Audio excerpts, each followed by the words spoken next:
আল্লাহর দরবারে শুকরিয়া বলি আলহামদুলিল্লাহ। জবান খুলে আওয়াজ দিয়ে বলেন আলহামদুলিল্লাহ। গুনাহ মাফের নিয়তে তৃতীয়বার বলি আলহামদুলিল্লাহ। মুসনাদ আহমদের হাদিসে রাসূল সাল্লাল্লাহু আলাইহি ওয়াসাল্লাম ইরশাদ করেছেন, ইমানদার বান্দা যখন প্রথমবার আলহামদুলিল্লাহ বলে, ওই আলহামদুলিল্লাহ দিয়ে আল্লাহ তার শুকরিয়া আদায় করেন। দ্বিতীয়বার বললে আল্লাহ খুশি হয়ে আসমান থেকে তার নামে নেয়ামত নাজিল করেন। তৃতীয়বার বললে ওই দিনের গুনাহগুলো আল্লাহ মাফ করে দেন। জোরে বলেন আলহামদুলিল্লাহ। আল্লাহ আজকে আমাদের হাজিরাকে কবুল করে, গুনাহ মাফ করে, আমাদের প্রত্যেকের আমল নামায় একটা করে কবুল হজের সওয়াব দিয়ে দেন। বলেন আমিন। আল্লাহর হাবিব সাল্লাল্লাহু আলাইহি ওয়াসাল্লাম মাজমাউজ জাওয়ায়েদের হাদিসে ইরশাদ করেছেন, ইমানদার বান্দা যখন কোরআন সুন্নাহর জন্য 1 ঘন্টা সময় ব্যয় করবে, কয় ঘন্টা? আল্লাহ এত খুশি হন ওই কাজে, খুশি হয়ে তার আমল নামায় একটা কবুল হজের সওয়াব দিয়ে দেন। সুবহানাল্লাহ, জোরে কোন। আর একটা কবুল হজ মানে সেই বুখারীর বর্ণনা, নবীজি বলেন, আল হাজ্জুল মাবরুর লাইসা লাহুল জাযাউ ইল্লাল জান্নাহ। কেউ যদি একটা কবুল হজ নিয়ে আল্লাহর দরবারে যেতে পারে, কিয়ামতের মাঠে আল্লাহ বলবেন আর কিছুর দরকার নাই, কবুল হজের বিনিময়ে জান্নাতে চলে যাবে। মুআজ্জাজ হাজিরিন, সময় কম, কথা বলতে হবে এর মধ্যেই গুরুত্বপূর্ণ বিষয়গুলো। সূরাতুল মুজাদালার 22 নম্বর আয়াতের আলোকে আল্লাহর দেওয়া নির্দেশিকা অনুযায়ী আল্লাহ যে একটি কাজ আমাদেরকে করার আদেশ দিয়েছেন, সেই কাজটা সম্পর্কে জানব। ওই কাজটা করলে আল্লাহ কি কি নিয়ামত দিবেন সেই বিষয়ে আমরা লক্ষ্য করব। আল্লাহ যাতে আমাদের অন্তরে এই আয়াতের নূর এবং এই আয়াতের তাকাদাগুলো স্থাপন করে দেয়, বলেন আমিন। সূরাতুল মুজাদালার 22 নম্বর আয়াত। আমাদেরকে আল্লাহ মাত্র একটা কাজ করার আদেশ দিয়েছেন। কয়টা কাজ? সবাই বলেন। আমরা করব কয়টা কাজ? ওই এক কাজ আল্লাহর কাছে এত দামি, এই কাজে খুশি হয়ে আল্লাহ আমাদের দিবেন 5টা নিয়ামত। আল্লাহ রাব্বুল আলামিন বলেন, লা তাজিদু কওমান ইউমিনুনা বিল্লাহি ওয়াল ইয়াউমিল আখির ইউয়াদ্দুনা মান হাদ্দাল্লাহা ওয়া রাসূলাহু ওয়ালাউ কানু আবাআহুম আও আবনাআহুম আও ইখওয়ানাহুম আও আশীরাতাহুম উলাইকা কাতাবা ফি কুলুবিহিমুল ঈমান। আল্লাহ রাব্বুল আলামিন বলেন, হাবিব, কেউ যদি দাবি করে আমি আল্লাহকে বিশ্বাস করি, কেউ যদি দাবি করে আমি পরকালকে বিশ্বাস করি, ঈমানের দাবি কেউ করলে আপনি তার ঈমানটা মাপবেন একটা জিনিস দিয়ে। আল্লাহ বলেন, আলাউ কানু আবাআহুম আও আবনাআহুম আও ইখওয়ানাহুম আও আশীরাতাহুম। আপনি দেখবেন ওই ব্যক্তি আপনি নবীরে মা বাবার থেকে বেশি ভালোবাসে কিনা, সন্তানের থেকে বেশি ভালোবাসে কিনা, ভাই বোনের থেকে বেশি ভালোবাসে কিনা। এক কথায় তামাম দুনিয়ার সবার থেকে আপনার প্রেম ভালোবাসা তার অন্তরে বেশি আছে কিনা। যদি আপনি নবীরে মা বাবার থেকে বেশি ভালোবাসে, ভাই বোনের থেকে বেশি ভালোবাসে, সন্তানদের থেকে বেশি ভালোবাসে, আমি আল্লাহ আমার হাবিবের ভালোবাসা এত সন্তুষ্ট হই, এত খুশি হই। যেই ব্যক্তি আপনাকে জীবন দিয়ে ভালোবাসবে, আমি আল্লাহ কোনো দেরি করব না, বরং দুনিয়া এবং আখিরাতে তার জন্য 5টা নিয়ামত দিয়ে দিব। কাজ কয়টা? সবাই বলেন আলহামদুলিল্লাহ। কাজ কয়টা? একটা কাজ। এই এক কাজ করলে আল্লাহ পুরস্কার দিবেন কয়টা? কাজটা কি? নবীকে জীবন দিয়ে ভালোবাসা। বলেন কাজটা, বলেন না। নবীকে জীবন দিয়ে এই ভালোবাসাটুকুন যদি আমরা আমাদের অন্তরে অর্জন করতে পারি, খুশি হয়ে আল্লাহ দিবেন কয়টা নিয়ামত? আল্লাহর নিয়ামত, আল্লাহর ঘোষণার নিয়ামতগুলোর দিকে খেয়াল করেন। আল্লাহ কোরআনে বলেন, 1 নম্বর নিয়ামত, উলাইকা কাতাবা ফি কুলুবিহিমুল ঈমান। কেউ যদি আমার নবীরে মা বাবার থেকে বেশি ভালোবাসে, ভাই বোনের থেকে বেশি, সন্তানের থেকে বেশি, তামাম দুনিয়ার সবার থেকে যদি কেউ আমার নবীরে ভালোবাসে, আমি আল্লাহ এত খুশি হই। আমার নবীরে ভালোবাসার কারণে আমি আল্লাহ তার অন্তরে নিজের হাতে ঈমানটারে লিখে দেই। সুবহানাল্লাহ বলবেন। কষ্ট লাগতেছে? কে লিখে দেন? আলেমরা ভালো করে খেয়াল করবেন। উলাইকা কাতাবা, কাতাবার ফাইল আল্লাহ, আল্লাহ নিজে লেখেন ফি কুলুবিহিম, তাদের অন্তরে আল ঈমান, ঈমানকে।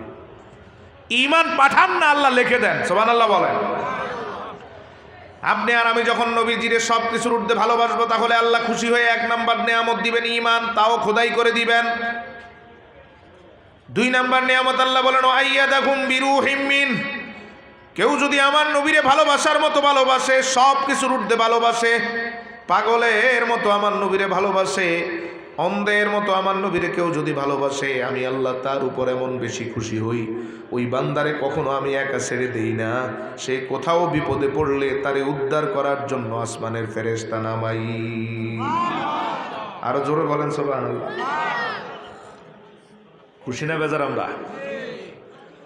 আল্লাহর হাবিবরে ভালোবাসার এক নাম্বার নিয়ামত, আল্লাহ বলেন এক নাম্বার নিয়ামত আমি নবীর ভালোবাসার কদমে লিখে দিয়েছি ঈমান। তুমি ঈমানদার হতে হলে আমার রাসূলের ভালোবাসার বিকল্প কোনো রাস্তা নাই। কাউকে আমি আল্লাহ ঈমান দেই না যতক্ষণ তার অন্তরে নবীর ভালোবাসা পূর্ণ না হয়। এজন্য তোমার ঈমানের জন্য লাগবে যেমন নবীর ভালোবাসা, দ্বীন ইসলামকে বিজয়ী করে আল্লাহর দ্বীনকে এই রাষ্ট্রে প্রতিষ্ঠিত করার জন্য, জমিনে প্রতিষ্ঠিত করার জন্য লাগবে নবীর ভালোবাসা। সুবহানাল্লাহ। কারণ আল্লাহর সাহায্যবিহীন আল্লাহর দ্বীন এই জমিনে কায়েম হবে, কথা বলেন, নাকি আপনার শক্তি দিয়ে আমরা পেরে যাব? আল্লাহর সাহায্য লাগবেই। আল্লাহর সাহায্যবিহীন কেউ কখনো সফল হতে পারবে? তা আল্লাহ বলেন আমার সাহায্য আসবে তখন মানুষদের অন্তর রাসূলের ভালোবাসায় পরিপূর্ণ হয়ে যাবে যখন। সুবহানাল্লাহ। এক নাম্বার নিয়ামত আল্লাহ বলেন উলাইকা কাতাবা ফি কুলুবিহিমুল ঈমান। তুমি যখন আমার নবীরে ভালোবাসার মতো ভালোবাসবা, আমি আল্লাহ তোমার অন্তরে ঈমান দিয়ে দেই। তুমি যখন আমার রাসূলকে ভালোবাসার মতো ভালোবাসবা, আমি আল্লাহ আসমানের ফেরেশতা নামাই, তাঈদ করি বিরূহিম মিন, আল্লাহর ফেরেশতা।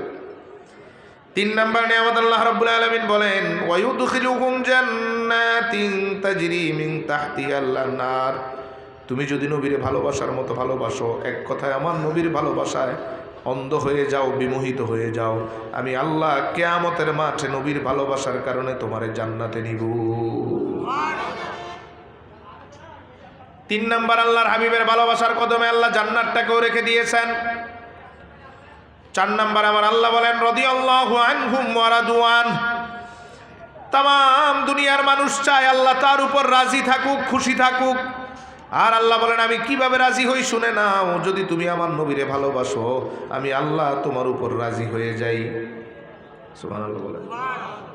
আচ্ছা, একটু এলোমেলো আছেন, এই জন্য ভিতরে শয়তান বসে আছে। হাদিসের স্টেটমেন্ট হচ্ছে জিকির এবং ইলমের মজলিসে যদি মাঝখানে ফাঁকা রেখে বসে, ওই জায়গায় শয়তান বসে যায়। তা আমরা কি চাই আমাদের সামনে শয়তান থাকুক? চাই? যদি না চান, রাসূলের হাদিসকে মহাব্বত করে সামনে আসে। এই পিছনের ভাইরা একটু সামনে আসে। মাঝখানে যতটুকু ফাঁকা থাকবে শয়তান এসে ওয়াসওয়াসা দিবে। প্রত্যেকেই সামনে অগ্রসর হন যাতে কোনো ফাঁকা না থাকে। তো চার নম্বর নিয়ামত, আমরা এবং আপনি যে কেউ পৃথিবীতে আল্লাহর সন্তুষ্টি চায়, রাজি খুশি চায়, আল্লাহ বলেন নবীকে ভালোবাসলে আমি রাজি হই, আর আমি আল্লাহ রাজি হয়ে রহমতের দরজাগুলো খুলে দেই। জোরে কোন সুবহানাল্লাহ। আপনি যদি আপনার জন্য তামাম রহমতের দরজা খুলতে চান, শান্তি প্রশান্তির সাথে যদি এই জমিনে বসবাস করতে চান, পারিবারিক শান্তি, ব্যক্তিগত শান্তি যদি নিশ্চিত করতে চান, তাহলে আল্লাহর রহমতের বিকল্প নাই। আর আল্লাহর রহমতটা আল্লাহ তখনই আপনাকে দান করবেন যখন আল্লাহ আপনার উপর রাজি খুশি হবেন। আর আল্লাহ স্পষ্ট বলে দিয়েছেন আমি রাজি হই তখন তুমি আমার নবীরে ভালোবাসার মতো ভালোবাসবা যখন। সুবহানাল্লাহ। একটার সাথে আর একটা সম্পর্ক আছে না নাই? পাঁচ নাম্বার এবার আল্লাহ বলেন উলাইকা হিজবুল্লাহ আলা ইন্না হিজবাল্লাহি হুমুল মুফলিহুন। সব বান্দার থেকে বাছাই করে আমি আল্লাহ একটা দল মনোনীত করব। ওই দলটার নাম আল্লাহ কোরআনে বলে দিয়েছেন হিজবুল্লাহ। হিজবুল মানে দল, আল্লাহ, হিজবুল্লাহ মানে আল্লাহর দল। এটা দুনিয়ার লেবাননের বা বাংলাদেশের হিজবুল্লাহ না, এটা আসমানে আখেরাতের হিজবুল্লাহ। সব বান্দার থেকে বাছাই করে একটা দল, স্পেশাল সুপ্রিম পাওয়ারের একটা দল আল্লাহ মনোনয়ন দিবেন। তাদের নামও রেখে দিয়েছেন কোরআনে হিজবুল্লাহ। রাসূলুল্লাহ বলেন যারা ওই দলে মনোনয়ন পাবে তাদের কবরে কোনো আযাব নেই। 50,000 বছরের কিয়ামতের মাঠে তাদের কোনো দুশ্চিন্তা নাই। এবং সর্বশ্রেষ্ঠ নিয়ামত হচ্ছে যারাই হিজবুল্লাহর মনোনয়ন পাবে তারাই আমার রাসূলের সাথে জান্নাতুল ফেরদাউসে থাকবে। কিভাবে আপনি হিজবুল্লাহ মনোনয়ন পাবেন? আল্লাহ বলেন ওয়ালাউ কানু আবাআহুম আও আবনাআহুম আও ইখওয়ানাহুম আও আশীরাতাহুম হিজবুল্লাহ মনোনয়ন পেয়ে আমার নবীর সাথে জান্নাতে যেতে হলে আমার নবীর ভালোবাসা দিয়ে অন্তর পরিপূর্ণ করতে হবে। আমার আর আপনার কাজ হচ্ছে একনিষ্ঠভাবে আমার নবীর কদমে ভালোবাসাটারে সঞ্চিত করা, জীবন দিয়ে নবীরে ভালোবাসা, সব কিছুর উপরে আমার নবীর ভালোবাসা নিশ্চিত করা। এই কাজ যদি আমরা সফলভাবে করতে পারি, আল্লাহ আমাদেরকে দুনিয়া এবং আখিরাতে দিবেন কয়টা নিয়ামত? সবাই বলেন জোরে, আবার বলেন। মুখ গুমরা করে থাকেন না, এটা কোরআনের স্টেটমেন্টের সাথে আপনি নিজে সাক্ষ্য দিচ্ছেন। আমরা কাজ করব কয়টা? 5টা। কয়টা? এই এক কাজে আল্লাহর নিয়ামত কয়টা? কিভাবে আপনি কাজটা করবেন বা সাহাবায়ে কেরাম কেমন ভাবে কাজটা করার কারণে আল্লাহ নিয়ামতের ঘোষণা দিলেন, ইমাম ফখরুদ্দিন রাজি রহমতুল্লাহি আলাইহি তাফসিরে মাফাতিহুল গায়বে 2টা হাদিস বর্ণনা করেন। ইমাম ইমাদুদ্দিন ইবনে কাসির তাফসিরুল কোরআনিল আযীম তাফসির ইবনে কাসির ও হাদিস 2টা বর্ণনা করেছেন। 2 জন সাহাবীর নবী প্রেমের ঘটনায় সন্তুষ্ট হয়ে কিয়ামত পর্যন্ত মানুষদের জন্য আল্লাহ দিলেন 5টা নিয়ামতের ঘোষণা। সুবহানাল্লাহ। একজন সাহাবী উহুদের যুদ্ধে আমার নবীর পক্ষে নামলেন যুদ্ধের ময়দানে। ওই সাহাবীর আপন বাবা নামলো নবীর বিরুদ্ধে। ছেলে ঈমানের পক্ষে, বাবা বেঈমানের পক্ষে। ছেলে নবীর পক্ষে, বাবা নবীর বিরুদ্ধে। যুদ্ধের ময়দানে যুদ্ধরত অবস্থায় বাবা 2 বার সুযোগ পেল। বাবার হাতে তরবারি, সন্তানের হাতে কোনো তরবারি নাই। বাবা আঘাত করলেই সন্তানের মৃত্যু নিশ্চিত। এই রকম 2 বার সুযোগ পাওয়ার পরেও বাবা আঘাত করে নাই। বাবা চিন্তা করলো, এ তো আমার সন্তান, বাবা হয়ে আমি আমার সন্তানকে হত্যা করতে পারি না। আমার মনে তো তার জন্য দয়া মায়া ভালোবাসা ভরপুর, আমি কিভাবে তারে হত্যা করব, সম্ভব নয়। এই চিন্তা করেই বাবা অন্যদিকে ফিরে গেলেন, সন্তানের কাছে গেলেন না। কয়বার ভাই? আপনারা একটু মাতেন না, বুঝি না। কয়বার? নাকি কিছু বুঝেন না কথা? কয়বার? এগুলো তো কোরআনের স্টেটমেন্ট, নিজে একটু স্বীকৃতি দিচ্ছেন, আমার কথা না তো, বা আমারে সন্তুষ্ট করার জন্য বলার দরকার নাই। কোরআনের শব্দগুলো ভিতরে নেওয়ার জন্য বলবেন। রাজি আছি না নাই? আপনি বারবার বললে আল্লাহ অন্তরে এটা প্রথিত করবেন, গেঁথে দিবেন। 2 বার বাবা সুযোগ পেল, একটা বারের জন্য সন্তানের কাছে আসেন নাই, আঘাত করেন নাই। হাদিস সাক্ষী 3 নাম্বার বার সুযোগ আসলো সন্তানের হাতে, আবার সন্তানের হাতে তরবারি, বাবার হাতে কোনো কিছু নাই। এমন অবস্থা দেখে সন্তান কাল বিলম্ব না করে খুব দ্রুত তার সাথে গিয়ে বাবার গর্দানের উপর তরবারিটা ধরে ফেললেন। সুবহানাল্লাহ। বাবা কিন্তু 2 বার সন্তানকে আঘাত করার জন্য আসে নাই, সন্তান একবার সুযোগ পেয়ে আঘাতের জন্য চলে গেল। চোখের পানিগুলো ছেড়ে দিয়ে বাবা বলেন, একটু আগে 2 বার সুযোগ পাওয়ার পরেও আমি তোরে আঘাত করি নাই, কারণ তুই আমার সন্তান, আমার অন্তরে তোর জন্য ভালোবাসা ভরপুর। তোর অন্তরে কি আমার জন্য একটু দয়া মায়া ভালোবাসাও নাই? কিভাবে তুই আমার গর্দানের উপর তরবারি ধরস আমারে মারার জন্য? আমি তো তোরে মারি নাই, ছেড়ে দিয়েছিলাম। একটু ভালোবাসাও কি তোর অন্তরে আমার জন্য নাই? 1 নাম্বার দিক তুললেন। 2 নাম্বার বলা শুরু করলেন। বাবাই বললেন, ভুলে গেলি আমি তো তোরে জন্ম দিয়ে দুনিয়ায় আনলাম, লালন পালন করে বড় করলাম, তিলে তিলে ঘরে তুললাম তোরে আমি। বাবা তুই সন্তান, এই পরিচয়টাও কি ভুলে গেলি? 2টা জিনিস, একটা ভালোবাসার সম্পর্ক আর একটা পরিচয়ের বাঁধন। সন্তান বলেন, বাবা আমি কিছুই ভুলি নাই। এমন সুন্দরভাবে জবাব দিলেন, আমার আল্লাহর দরবারে জবাবটা এত ভালো লেগেছে, যার কারণে ওই ময়দানে রব্বুল আলামিন জিবরিলকে পাঠিয়ে দিলেন। সন্তান 2টা জিনিসের জবাব দিলেন। 1 নাম্বার, বাবা যখন ভালোবাসার কথা বলল, সন্তান বলল, একজন পিতার জন্য সন্তানের অন্তরে যতটুকু ভালোবাসা থাকার দরকার ততটুকু ভালোবাসা আপনার জন্য আমার কাছে আছে, একটু কম নাই। পিতা পুত্রের জন্য যতটুকু ভালোবাসা একজনের ভিতরে থাকে পুরাটাই আছে। কিন্তু খেয়াল করেন, কিন্তু আমার অন্তরে আমার নবীর জন্য তো আপনার থেকে 1000 গুণ বেশি ভালোবাসা। আপনার জন্য আমার অন্তরে যতটুকু ভালোবাসা সেটা আছে, কিন্তু আমার নবীর জন্য তো কয়েক হাজার গুণ বেশি। অতএব কোনোভাবেই আমি আমার নবীর উপর আমার বাবার স্থান দিতে পারি? আগে আমার রাসূল। এবার সন্তান বলা শুরু করলেন, আমি পরিচয় ভুলে যাই নাই, এখনো স্বীকৃতি দিচ্ছি আপনি আমার বাবা। আশেপাশের সবাই জানে আমি আপনার সন্তান। এই পরিচয় আমার একটা পরিচয়, যেই পরিচয়ে আমি দুনিয়ায় পরিচিত হই। আমি ভুলি নাই, এখনো ভুলি নাই, স্বীকৃতি এখনো দিচ্ছি। কিন্তু এটা আমার ছোট পরিচয়। কি পরিচয়? এটা আমার সাময়িক পরিচয়। আমার আরেকটা স্থায়ী পরিচয়, বড় পরিচয় আছে, আর তা হচ্ছে আমি আমার নবীর গোলাম। সুবহানাল্লাহ। আপনার সাথে আমার পরিচয়টা দুনিয়ায় থাকবে শুধু, এরপরে আর থাকবে না।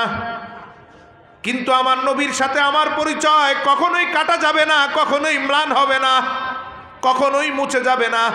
বরং এই দুনিয়ার থেকে যখন অন্য জগতে যাব, আমার আর আমার নবীর পরিচয় আরো সুদারো হবে।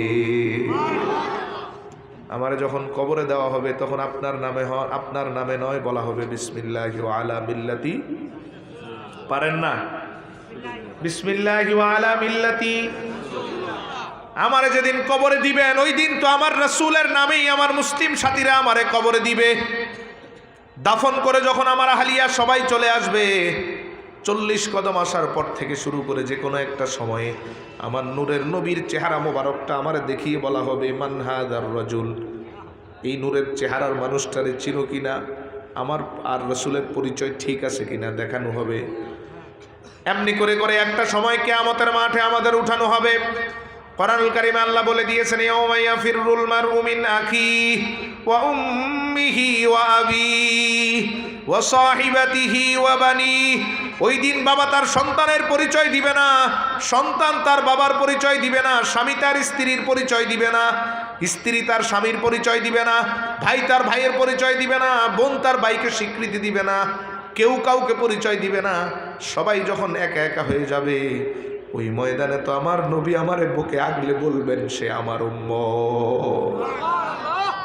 আমার রাসূলের সাথে আমার পরিচয় কখনো বিচ্ছিন্ন হবে না। আপনার সাথে আমার পরিচয় তো ছোট, আর আমার রাসূলের সাথে আমার পরিচয় অনেক বড়। এই জন্য আপনার সাথে পরিচয়ের উপর আমি আমার রাসূলের পরিচয়কে প্রাধান্য দিলাম। সুবহানাল্লাহ। আর দেরি করলেন না, বাবাকে এবার তারালু এবং ধারালু তরবারি দিয়ে আঘাত করে বাবার মস্তকটারে মাটিতে ফেলে দিলেন।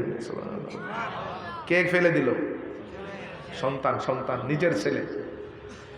আল্লাহ রাব্বুল আলামিন সাথে সাথে জিবরিলকে পাঠালেন ওই ময়দানে। আল্লাহ বলেন, আয়াত নাযিল করলেন, লাউ কানু আবাআকুম আও আবনাআকুম আও ইখওয়ানাকুম আও আশীরাতাকুম উলাইকা কাতাবা ফি কুলুবিহিমুল ঈমান।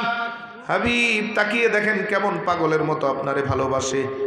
আপনার ভালোবাসার সামনে বাবারেও চিনে না, এরা সন্তানকেও চিনে না, তামাম দুনিয়ার কাউকে চিনে না।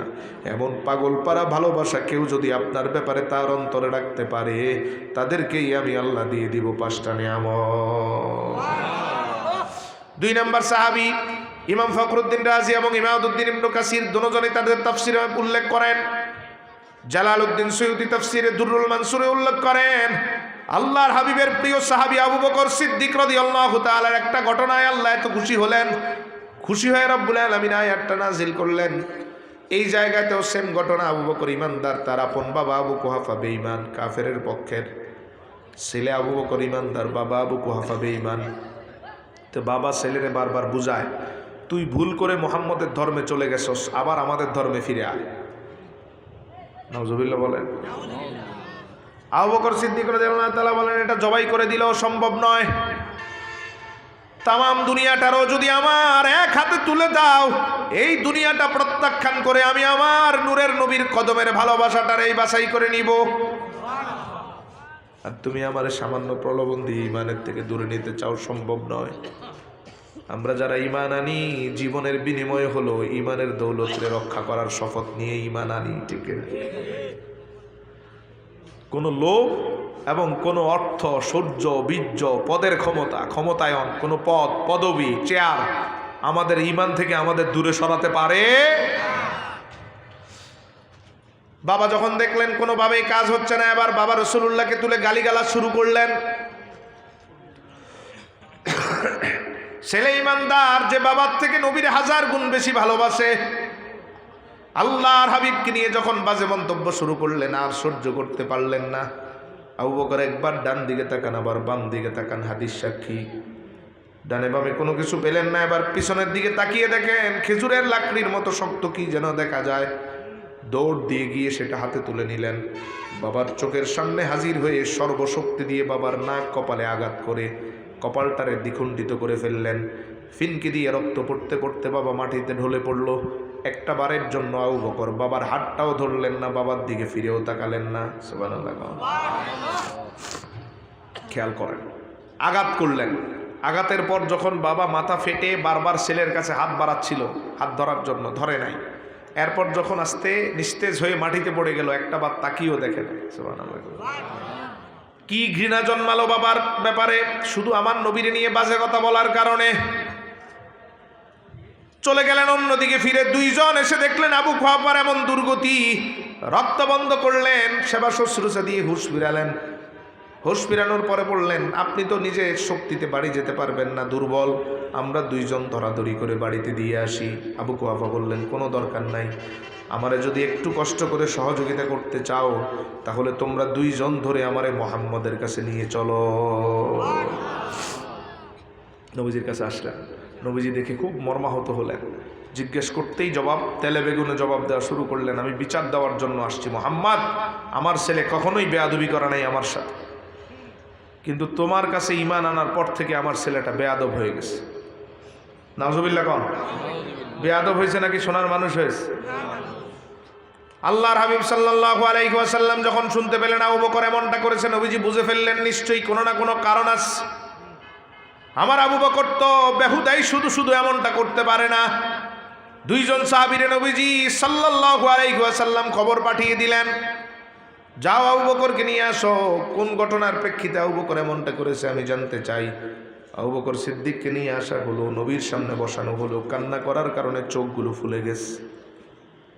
এই সময় থেকে শুরু করে এই পর্যন্ত পুরো সময় কান্নার উপর ছিলেন। নবীজি জিজ্ঞেস করলেন, আবু বকর তুমি কি নিজের হাতে তোমার বাবারে আঘাত করেছো? আবু বকর বললেন, ইয়া রাসূলুল্লাহ, হ্যাঁ আমি নিজের হাতে আঘাত করেছি। নবীজি বললেন, আঘাত করার পর বাবা যখন বারবার হাতটা বাড়িয়ে দিচ্ছিল হাতটা ধরো নাই? আবু বকর বললেন, ইয়া রাসূলুল্লাহ, আমি আমার বাবার হাতটা ধরি নাই। এরপর যখন তোমার বাবা মাটিতে ঢলে পড়ে গেল একটা বার তাকিয়েও দেখো নাই জীবিত আছে নাকি মরে গেছে? আবু বকর বললেন, হ্যাঁ। নবীজি বললেন, কেন করেছো? আবু বকর বললেন, ইয়া রাসূলুল্লাহ, দুনিয়ার সব কষ্ট আমি মেনে নিতে পারি, সহ্য করতে পারি, কিন্তু আপনাকে নিয়ে কেউ বাজে মন্তব্য করলে আমি আর মানতে পারি না। সে যেই হোক আমি তার পরিচয় ভুলে যাই। আমার ঈমান, আমার প্রেম, আমার ভালোবাসা জীবন দিয়ে যার কদমে আমি হাজিরা দিতে চাই, ওই নূরের নবীর নিয়ে কেউ বাজে মন্তব্য করলে আমি আর চুপ মেরে বসে থাকি না।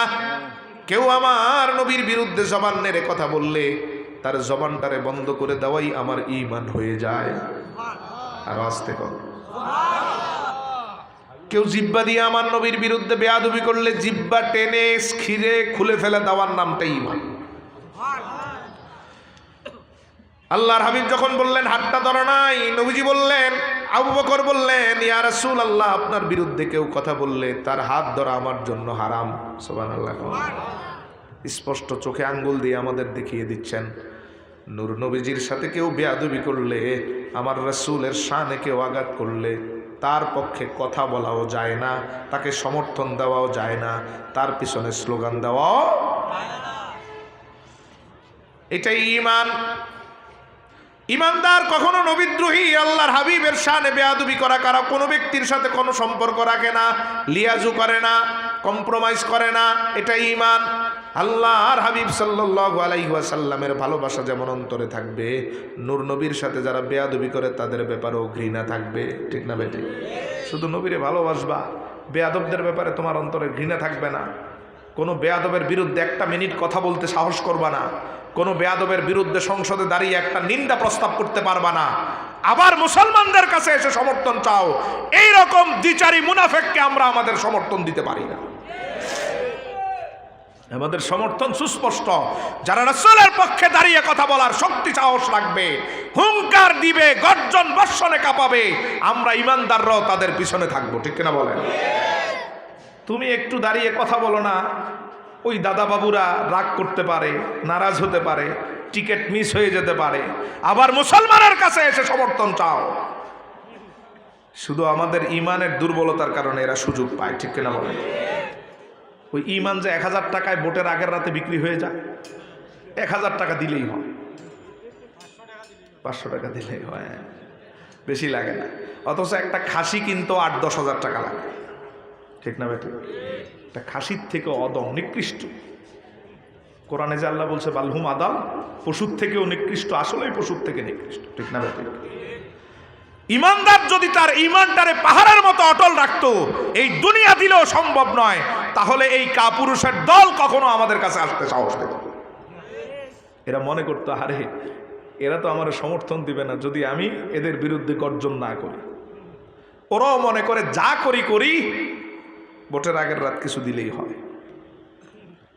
এরকম দ্বিচারী ঈমান থেকে আল্লাহ আমাদের হেফাজত করুক, বলে না আমিন। আবু বকর সিদ্দিক রাদিয়াল্লাহু তাআলা আমাদের চোখে আঙ্গুল দিয়ে দেখায় দিলেন এটাই ঈমান।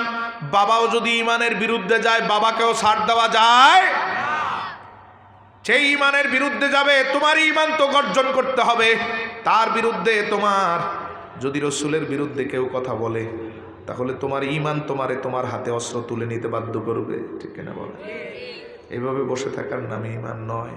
আল্লাহ আমাদেরকে আবু বকরের ঈমান দান করুক, বলে না আমিন।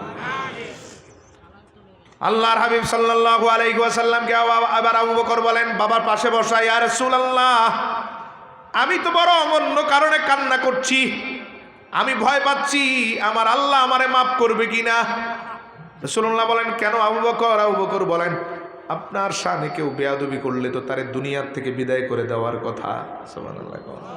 কিন্তু আমি তো আমার বাবারে দুনিয়ার থেকে বিদায় করতে পারি নাই, এই কারণে আমার আল্লাহ আমার উপর নারাজ হয় কিনা আমি ভয়ে আছি। তবে ইয়া রাসূলুল্লাহ, আমি চেষ্টা করেছিলাম, ওই যে একবার ডান দিকে তাকিয়েছেন আবার বাম দিকে, খেয়াল আছে না নাই? বলছি যে খেয়াল আছে। একবার ডান দিকে তাকিয়েছিলাম, মূলত খুঁজতেছিলাম আমার তরবারিটা পাই কিনা, দেখি তরবারি ডানে নাই। আবার বামে তাকালাম, দেখি তরবারিটা পাই কিনা, দেখি আমার তরবারি বামেও নাই। আল্লাহর কসম, আল্লাহর কসম, আল্লাহর কসম, লাউ কানাতিস সাইফু করিবাম মিন্নি লাকাতালতু, ওই সময় যদি আমার তরবারিটা ডানে অথবা বামে খুঁজে পেতাম, আপনার শানে বেয়াদবির কারণে আমার বাবার উপরে পাঠায় দিতাম। কিন্তু পাই নাই, বিদায় পাঠাতে পারি নাই। এই কারণে আমার আল্লাহ আমার উপর নারাজ কিনা ভয় পাই। সাথে সাথে আমার আল্লাহ আয়াত নাজিল করে বললেন, না না, আমি আল্লাহ রসুলকে যারা ভালোবাসে তাদের উপর নারাজ নয়, বরং আমি আল্লাহ তাদের উপর এমন খুশি, তাদেরকে আমি আল্লাহ কিয়ামত পর্যন্ত দিব। বলেন, আরো জোরে বলেন। এবার আসেন কি কি নিয়ামত।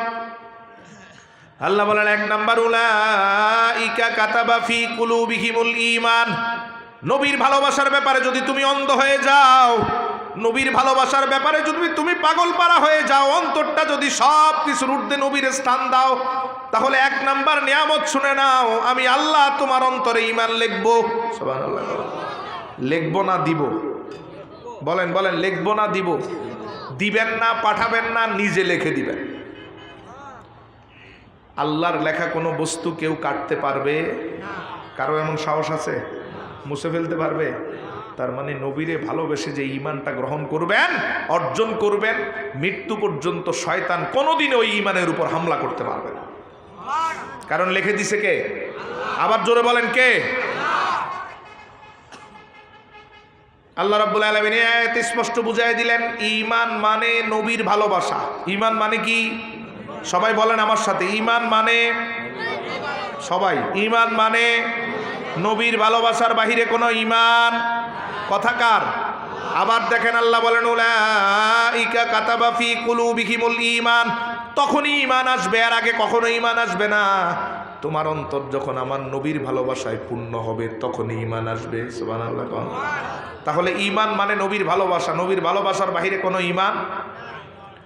যদি তোমার অন্তরটা নবীর ভালোবাসা দিয়ে পূর্ণ না হয়, মিয়া সাহেব, তোমার দাড়ি যত বড় হোক, জুব্বা যত লম্বা হোক, আবা কাবা কোট্টা টুপি থাকুক, ওইটা ঈমান হবে না, ওইটা ভণ্ডামি হবে। ঠিক না বেঠিক? ইমানদার হতে হলে আগে সব ফতুয়া মুছে ফেলে রসুলকে ভালোবাসতে হবে, ঠিক না? কোনো ফতুয়াবাজি করা যাবে? ফতুয়া না ভালোবাসা? ফতুয়া নাকি ভালোবাসা? কোনো ফতুয়াবাজি চলবে না, সব ফতুয়া লাত্তি মেরে ফেলে দাও। কারণ ঈমানটা আল্লাহ লেখেই রেখেছেন রসুলের ভালোবাসার কথা, এর ব্যতিক্রম ঈমান। এই আয়াতের সাথে মিলিয়ে বুখারীর হাদিসের দিকে লক্ষ্য করেন, সহিহ বুখারী কিতাবুল ঈমান। রাসূলুল্লাহ বলেন, লা ইউমিনু আহাদুকুম হাত্তা আকুনা আহাব্বা ইলাইহি মিন ওয়ালিদিহি ওয়া ওয়ালাদিহি ওয়ান নাসি আজমাইন। কেউ তো কখনো ঈমানদার হতে পারবে না, নবী বলেন, যতক্ষণ আমি নবীরে মা বাবার থেকে বেশি, সন্তানের থেকে বেশি, আপন ভাই বোনের থেকে বেশি না ভালোবাসো, ততক্ষণ পর্যন্ত তুমি ঈমানদার হতে পারবা না। ঈমান মানে নবীর ভালোবাসা। জোরে বলেন, ঈমান মানে। নবীর ভালোবাসার বাহিরে কোনো ঈমান। অতএব রসুলকে ভালোবেসেই তোমার ঈমানদার হতে হবে। এবার বিবেচনা করে দেখো, ভালোবাসবা নাকি আকাল নাকাল মুফতির ফতুয়া ঈমান হারাবা? কি জাতের মুফতি রাসূলুল্লাহর একটু ভালোবাসা সহ্য করতে পারে না, ঠিক কিনা বলেন? আছে না নাই? একটু দাঁড়িয়ে নবীরে সালাম দিলে মুফতির চেহারা কালো হয়ে যায়, ঠিক কিনা বলেন? একটু দাঁড়িয়ে সালাম দিলে কিয়াম করলে মুফতি ফতুয়ার বস্তা নিয়ে হাজির হয়।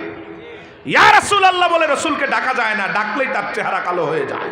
তার মানে বোঝা গেল অন্তর এখনো রসুলের ভালোবাসা পূর্ণ হয় নাই।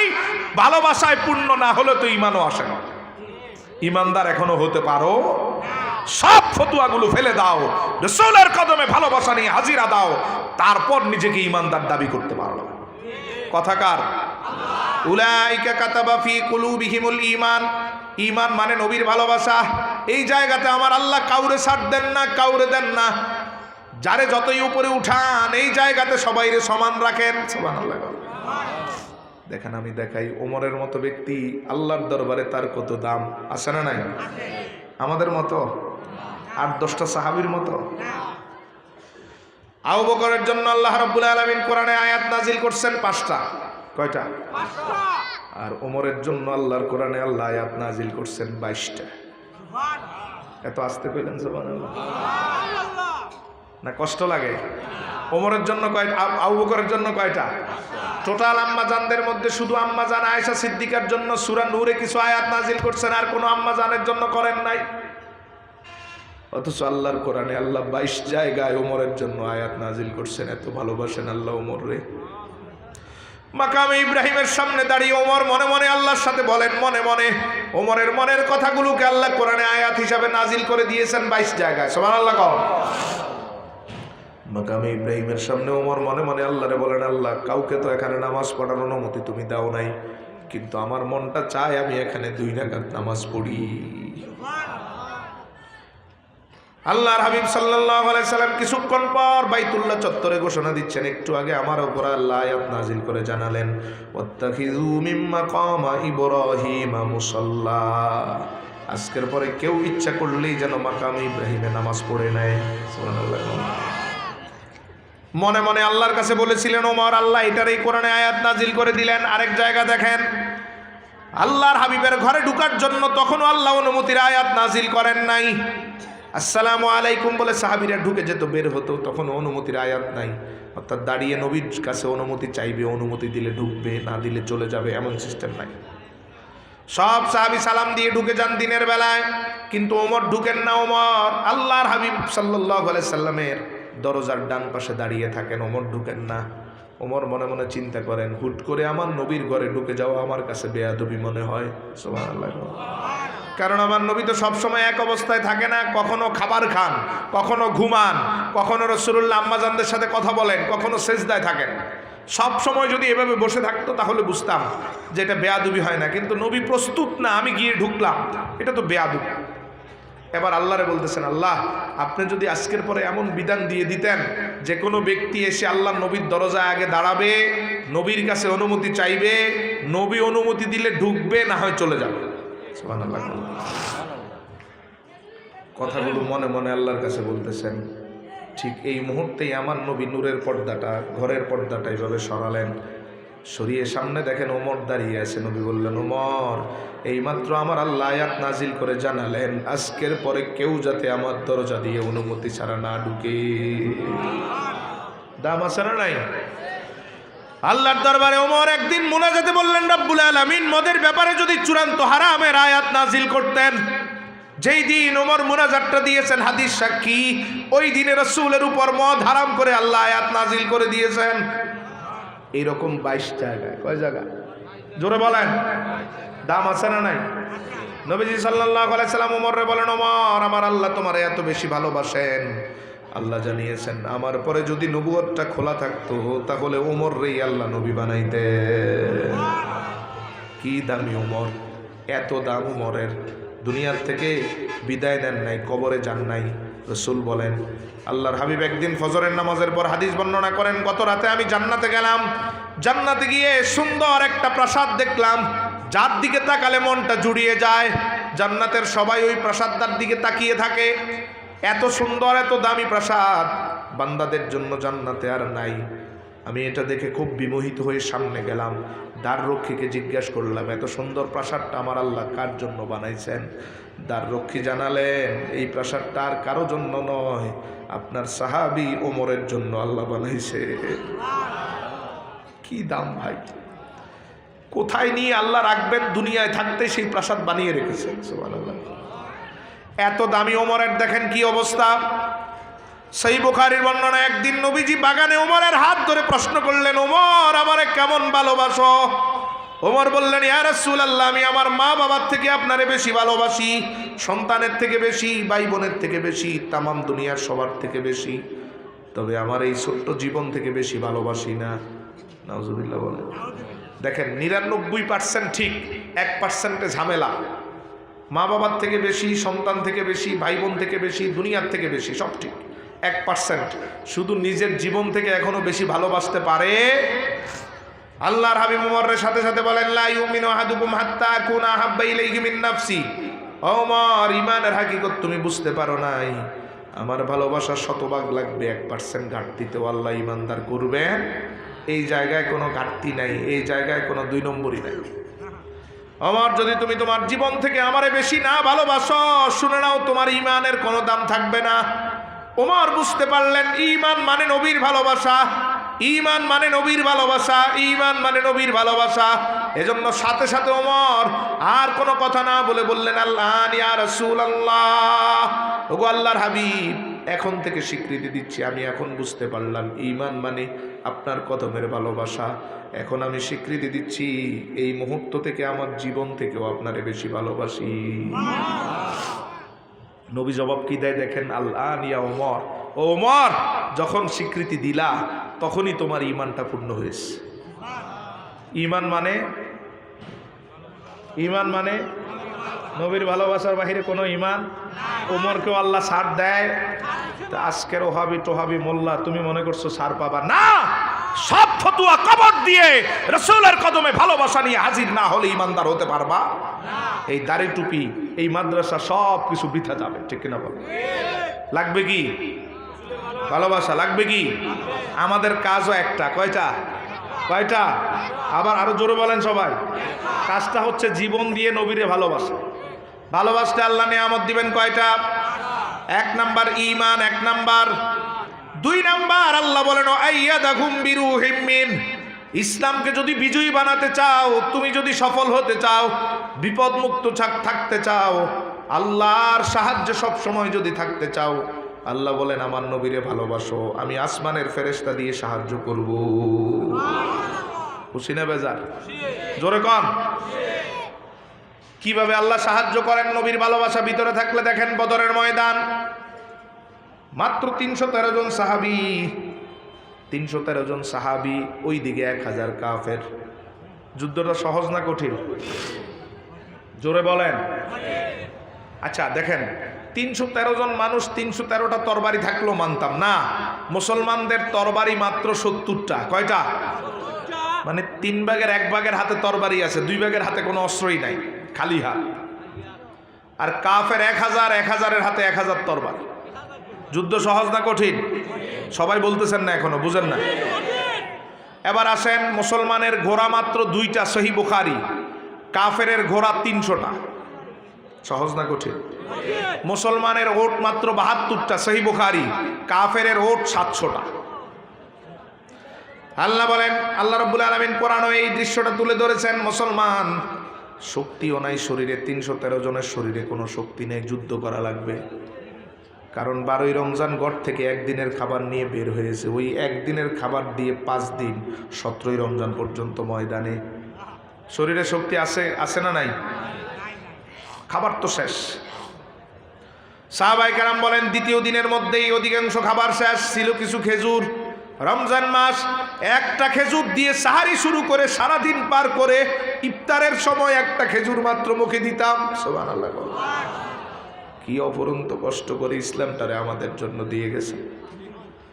খেজুরও যখন শেষ ছিল, পানি পানি দিয়ে সাহারি শুরু করে পানি দিয়ে ইফতার করেছি, তবুও ওই ময়দানে আমরা সাহাবীরা রোজা ছেড়ে দেই নাই।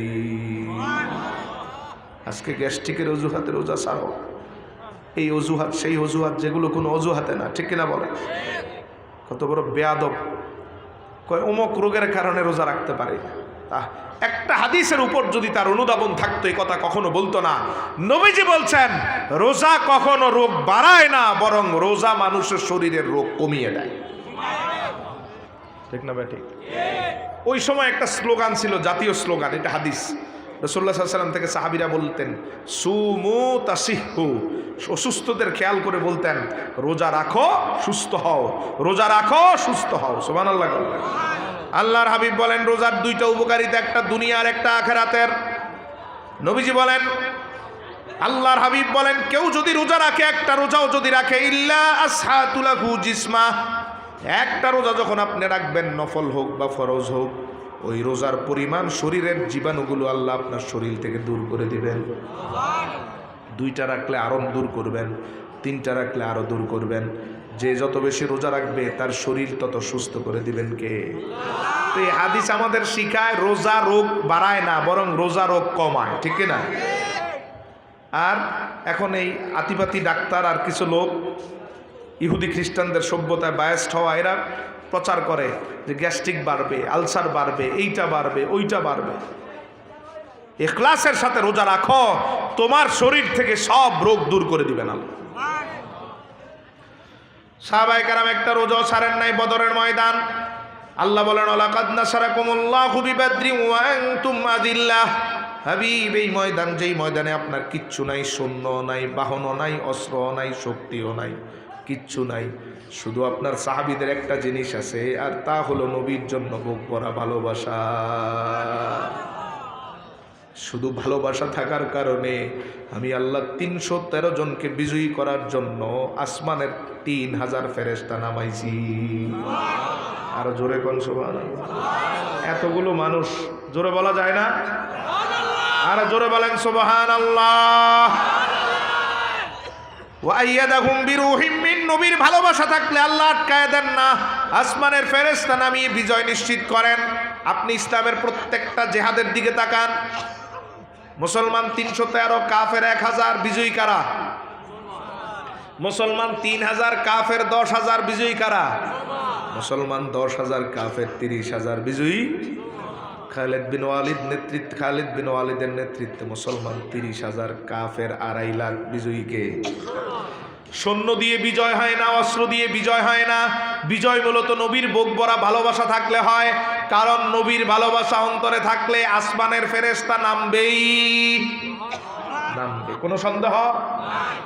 আজকে কিছু লোককে ইসলামী আন্দোলন, অমুক আন্দোলন, তমুক আন্দোলনের নামে স্লোগান দিতে দেখা যায়, অথচ সারাদিন নবীর বিরুদ্ধে ফতুয়াবাজি করে, ঠিক কিনা? তোমার ইসলামী আন্দোলন কখনো কায়েম হবে না। ইসলামকে রাষ্ট্রীয় পর্যায়ে প্রতিষ্ঠিত করতে হলে 1 নাম্বার লাগবে আল্লাহর সাহায্য, আর আল্লাহর সাহায্য পেতে হলে সকলকেই রাসূলের কদমে ভালোবাসা নিয়ে হাজির হতেই হবে। নবীর সাথে দুশ্মনী রেখে কোনো ইসলামী আন্দোলন সফল হতে পারে বেটা, মূল হাকিকতই বুঝো নাই। এজন্য 40, 70, 80 বছর ধরে চিল্লায় কোনো লাভ হয়? দিন দিন পিছনের দিকে যায়, ঠিক না বেঠিক? এই যে বেয়াদবি করো, বেয়াদবি ছেড়ে দাও, তোমারে ফেরেশতা নামায় বিজয়ী করবেন কে? আল্লাহর ওলিরা বারবার এই নসিহতটাই করেন, বেয়াদবি করো না। বেয়াদবি করলে যা আছে এইটাও যাবে, আমও যাবে, সালাও। ওয়াইয়াদাহুম বিরূহিম মিন, ইসলামকে বিজয়ী করতে হলে লাগবে আল্লাহর সাহায্য, আর আল্লাহর সাহায্য একটা কাজেই আসে, তা হচ্ছে নবীর ভালোবাসা। একজন সাহাবীকে বাইজেন্টাইন সম্রাট ধরে নিয়ে গেছে জিজ্ঞাসা করার জন্য যে তোমাদের সৈন্য মাত্র 30,000, কয় হাজার? আর আমার সৈন্য 4 লাখ, তুমি 30,000 লোক দিয়ে 4 লাখ সৈন্যের মোকাবেলা করার সাহস কোত্থেকে দেখাও, এটা জানতে চান। সাহাবী কোনো কথা বলে না। যখন দেখলেন কোনো কথা বলে না, এবার খঞ্জর থেকে টান দিয়ে ছুরিটা বের করলেন। সাহাবীর খঞ্জর থেকে সাহাবীর ছুরি বের করে হাহা করে হাসতেছেন, তারিখের কিতাবের বর্ণনা। হাসতেছেন আর বলতেছেন, এত কম দামি অস্ত্র, আর আমার প্রত্যেকটা সৈনিকের অস্ত্র অনেক দামি।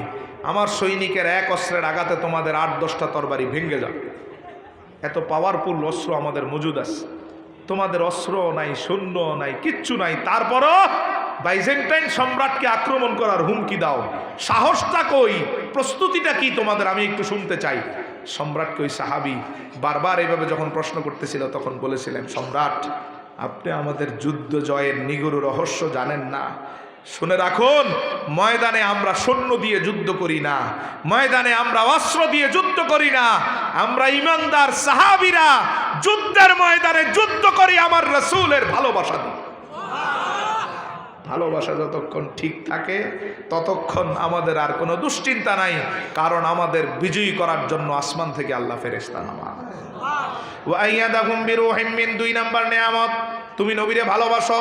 1 নাম্বার আল্লাহ যেমন ঈমান লিখে দিবেন, 2 নাম্বার আসমানের ফেরেশতাও নামাবেন।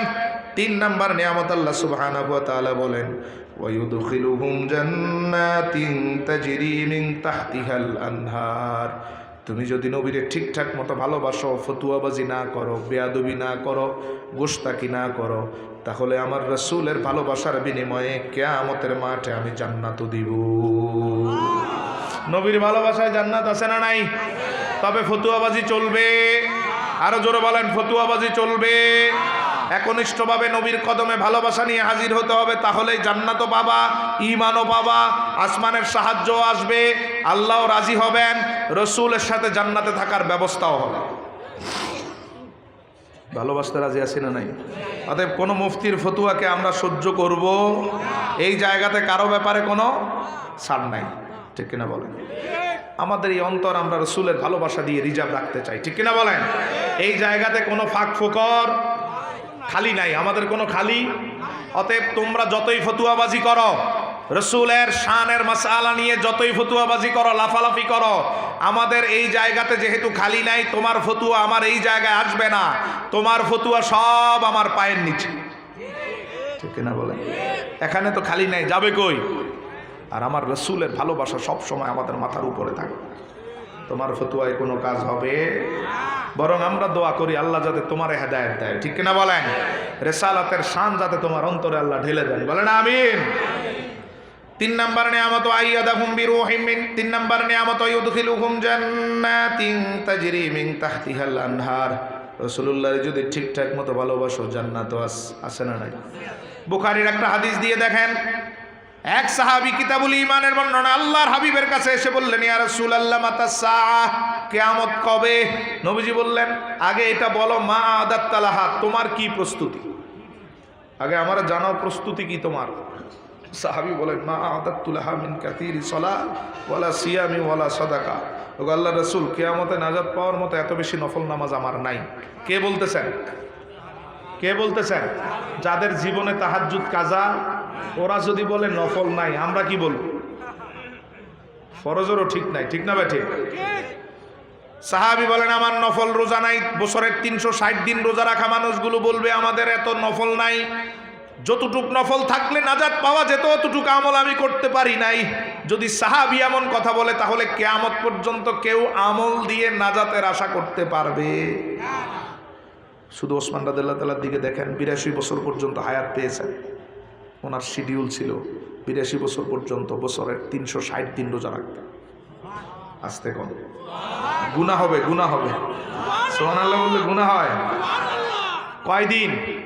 মিয়া ওই শবে বরাত, 10 মুহররম, আরাফা, এই 2-3টা নফল রোজাও সারা বছর ধরে রাখতে পারি না, ঠিক কিনা?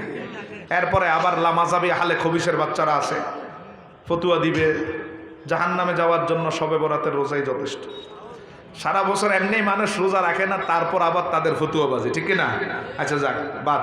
তার মানে আমরা নফল রোজার ধারে কাছেও নাই। আর বছরের 360 দিন, রমজানের 30 দিন সহ 29 দিন সহ রোজা রাখতেন ওসমান রাদিয়াল্লাহু তাআলা। প্রতি রাতে 2 রাকাত নফল পড়তেন। কয় রাকাত? জোরে জোরে কয় রাকাত? ওই 2 রাকাতে আল্লাহর কোরআনের 30 পারা খতম করতেন। সারাটা রাত কোরআন নিয়ে দাঁড়িয়ে থাকতেন। সহিহ সনদের বর্ণনা। ওই সমস্ত সাহাবীরা আল্লাহর দরবারে গিয়ে বলবো, আমরা আমল নিয়ে আসি নাই যে আমল দিয়ে নাজাত পেতে পারি। নবীজি বললেন, তাহলে কি বলবা? সাহাবী বলেন, আমি আল্লাহর কাছে গিয়ে বলবো, ইন্নী উহিব্বুল্লাহ ওয়া রাসূলা, আমি আমার আল্লাহরে বলবো নাজাতের জন্য একটা পুঁজি আমার আছে, তা হচ্ছে আমি জীবন দিয়ে আমার নবীরে ভালোবাসি। নবীর জবাব দেখেন, আনতা মা মান আহবাবতা, তুমি যদি নবীর ব্যাপারে এমন ভালোবাসা অন্তরে রাখো, শুনে নাও নবীর সাথেই তোমার জান্নাত। সুবহানাল্লাহ। তাহলে নবীজিকে ভালোবাসতে রাজি আছি না নাই? আরো জোরে বলেন। কারো ফতুয়া শুনবো? বরং ফতুয়া বাজদের বিষ দাঁত উপড়ে ফেলতে হলে যদি এই ময়দানে রক্তের প্রয়োজন হয়, আল্লামা সাহেব কেবলার রুহানি সন্তানরা প্রস্তুত আছে। সাবধান। ৩-৪ তারিখ শানের রেসালাত সম্মেলন মনে আছে তো? ইনশাআল্লাহ রেসালাতের স্লোগানকে প্রকম্পিত করব রাস্তা, ইনশাআল্লাহ বলেন। এটা আমার রাসূলের প্রতি আমার ভালোবাসার ক্ষুদ্র নিদর্শন হবে। রাসূলুল্লাহর ভালোবাসা ইয়া রাসূলুল্লাহ স্লোগানে পুরো সিলেটকে আমরা আলোড়ন করতে চাই, ঠিক কিনা বলেন? আর মিডিয়ার যুগ, এখন সারা বিশ্ব দেখবে আমাদের এই ভালোবাসা। আল্লাহ কবুল করো, বলে না আমিন। কাজ করব কয়টা? আওয়াজ কমাই দিছেন, আলোচনা শেষ। কাজ কয়টা? আরো জোরে। আর এক কাজে আল্লাহর পুরস্কার কয়টা? কাজটা কি? নবীজিকে ভালোবাসার মতো যদি বাঁচতে পারেন, আল্লাহ কি কি পুরস্কার দিবেন? 1 নাম্বার, খেয়ে ফেলছেন। 1 নাম্বার, জোরে 1 নাম্বার। তাহলে ইমানদার হওয়ার একটাই রাস্তা, নবীর ভালোবাসা, ঠিক কিনা বলেন? নবীর ভালোবাসা বিহীন ইমান ডুববে, সব সেজদা ইবাদত নামাজ রোজা বিতা হবে যদি রাসূলের ভালোবাসার মাধ্যমে ইমানদার হতে না পারে। 1 নাম্বার ঈমান, 2 নাম্বার আপনার জন্য আসমানের ফেরেশতা নামবে, সুবহানাল্লাহ। 3 নাম্বার জান্নাত, জান্নাত 3 নাম্বার। আর ওয়াজ করে যদি ভিতরে নিতে না পারেন তো মুশকিল। 4 নাম্বার আল্লাহ রাজি খুশি হবেন। 5 নাম্বার নবীর সাথে জান্নাতে থাকার ব্যবস্থা হবে। আল্লাহ আমাদের কবুল করুক, বলেন আমিন। আরো জোরে বলেন আমিন। মুআজ্জিজ হাজিরিন, এই মাদ্রাসা, এই প্রতিষ্ঠান দিনারপুর আইনগাঁও দাখিল মাদ্রাসা, আপনাদের ভালোবাসা এবং দোয়া শিক্ষার্থীদের পদচারণা, আপনাদের সন্তানদের পদচারণায় এই মাদ্রাসা এই পর্যন্ত এসেছে, বলি আলহামদুলিল্লাহ। জোরে বলেন, জোরে বলেন। এই মাদ্রাসার অগ্রযাত্রা আরো দিন দিন প্রসারিত হোক, আমরা চাই কি চাই না? তাহলে আমাদেরকে ভালোবাসার সাথে সাথে প্রত্যেকটা ক্ষেত্রে যখন অর্থের প্রয়োজন হয় আমরা অর্থ নিয়ে হাজিরা হব, ঠিক কিনা বলেন? যখন অর্থের প্রয়োজন হয় অর্থ নিয়ে হাজির হব। যখন যার দরকার হয়, যখন ছাত্রভর্তির সময় আসে তখন আমাদের সন্তানদের দিব, ঠিক কিনা? যা দরকার হয় সব দিয়ে এই মাদ্রাসাকে চতুর্দিকে আলোকিত করার জন্য আমরা প্রস্তুত। আল্লাহ যাতে আমাদের এই নিয়তটাকে কবুল করে, বলেন আমিন। অল্প সময়ের মধ্যে কর্তৃপক্ষ বলেছেন কিছু কালেকশনের জন্য, আমি অল্প সময়ের মধ্যে আরজ করব, আপনারা অল্প সময়ের মধ্যে এই মাদ্রাসার জন্য একটু কোরবানি করবেন। 5,000 10,000 টাকা যে যা লেখাবেন, প্রয়োজনে পরে দিবেন, এখন ওয়াদা করেন, নিয়ত করেন, আল্লাহ ওই নিয়ত পূরণ করেন। নিয়ত করে যতদিন পর্যন্ত আপনি রাখবেন ততদিন পর্যন্ত সওয়াব পেতে থাকবেন, কোনো সন্দেহ নেই। একটু অল্প সময়ের মধ্যে 5,000 10,000 2,000 টাকা যারা দিবেন একটু নাম লেখাবেন, আমরা আপনাদের জন্য সফর অবস্থায় দোয়া করব। এমনিতেই আল্লাহর তরফ থেকে রহমত বরকত পাবেন, কোনো সন্দেহ নেই। মহব্বতে জিকির করেন সুবহানাল্লাহ ওয়ালহামদুলিল্লাহ লা ইলাহা ইল্লাল্লাহ, সুবহানাল্লাহ ওয়ালহামদুলিল্লাহ লা ইলাহা ইল্লাল্লাহ, সুবহানাল্লাহ লা ইলাহা ইল্লাল্লাহ, সুবহানাল্লাহ।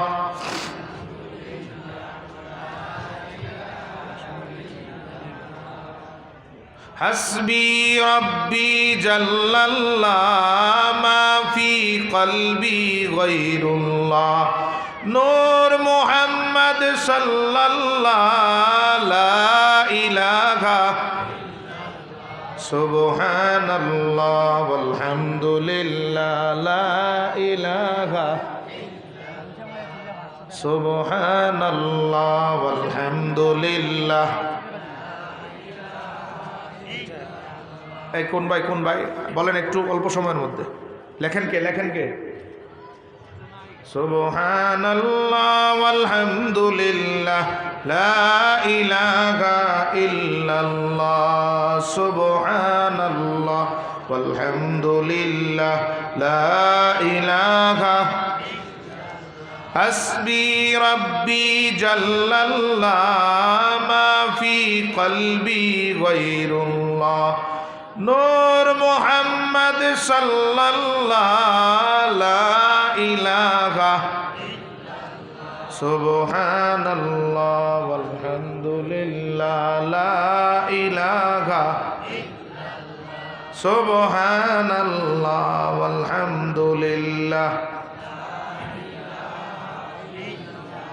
আমার ভাইরা, ওই যে মাঝখানে একটু কথা বাদ পড়ছে, এটা বলে দেই।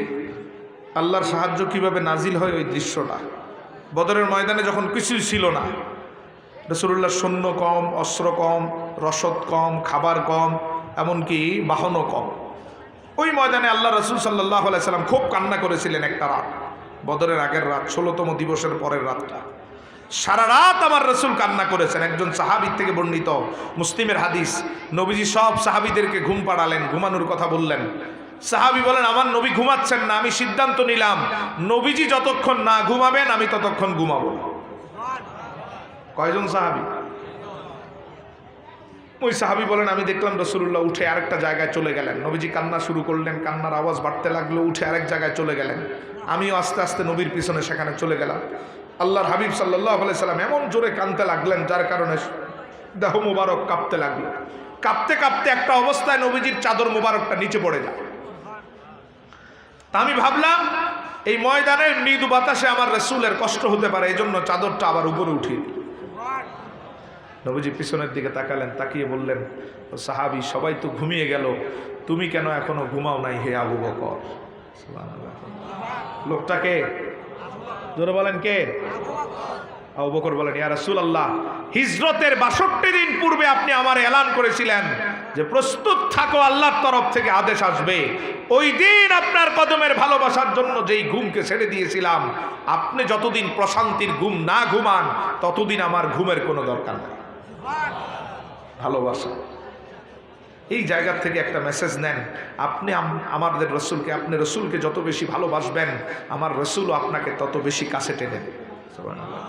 যেমন দেখেন আবু বকরকে নবীজি এত বেশি ভালোবাসার কারণে রসুলের এত কাছের নৈকট্য আবু বকর পেয়েছেন, যার ধারে কাছে কেউ যেতে পারবে না। দুনিয়াতে নবীজির সবচেয়ে বেশি কাছে ছিলেন আবু বকর। কে ছিলেন?